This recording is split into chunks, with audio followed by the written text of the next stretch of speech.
আল্লাহ হাজিরি, আল্লাহ মাহিম এর অর্থ কি, মতলব কি? দেখেন, এগুলা 12 তসবির মধ্যে পড়া হয়।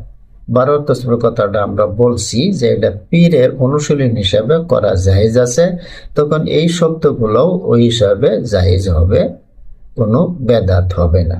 তখন অর্থ দেখেন, আল্লাহ হাজিরি মানে আল্লাহ আমার সম্মুখে উপস্থিত, আল্লাহ মাই মানে আল্লাহ তাআলা আমার সাথে আছে। এখানে যদি কেউ মতলব লয় যে আল্লাহর গুণাবলী আমার সাথে আছে, আমার সম্মুখে উপস্থিত, তখন কোনো বাধা নাই, বরং এটা শুদ্ধ কথা। যেরকম আল্লাহর শক্তি আমার সাথে আছে, আল্লাহর দর্শন আমার সাথে আছে, আল্লাহর শ্রবণ আমার সাথে আছে, তখন আর কোনো অসুবিধা নেই। এরকম ভাবে চিন্তা করে মানুষ জীবন কাটাইতে হয়। কিন্তু যদি এই কথা বুঝে যে আল্লাহর সত্তা আমার সাথে আছে, তখন কিন্তু শিরিক হবে। এটার কয় হুলুল। হুলুল মানে পানির মধ্যে যেরকম চিনি দিলে মিলিয়া যায়, ওরকমই আপনি বুঝতেছেন যে আল্লাহ তাআলা সব জায়গার মধ্যে এরকম বিরাজমান।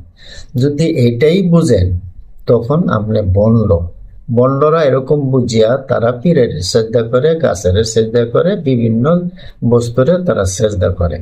এটা তারা হুলুলে বুঝাইরে এরকম কাজ করে। আসলে কিন্তু এগুলা শিরিক।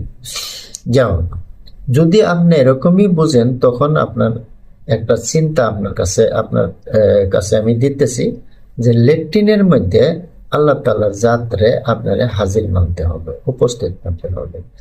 হ্যাঁ, আর আপনার স্ত্রী সহবাস করতে পারবেন না, কারণ আপনার স্ত্রীর মধ্যে আল্লাহ তাআলা সবসময় বিরাজমান। স্ত্রী সহবাস করলে কার সাথে সহবাসটা করবেন, এটা আপনার কাছে আমি দিলাম। এরপরে কথা হইল, আপনারা যদি এই কথাগুলারে ভালো করে জানতে চান, তখন আমাদের যে চ্যানেল আছে তাওহিদ মিডিয়া আসাম, ওইটার 8 নম্বর পর্ব আকীদা বিশ্বাস, এখানে 22 নম্বর 23 নম্বর পাঠটা যদি আপনারা দেখেন, তখন এখানে সব বিতং পাইবেন যে আল্লাহ সব জায়গাত হাজির কিনা, আল্লাহর সত্তা সব জায়গাত হাজির আছে কিনা, এটা এখানে বুঝতে পারবেন।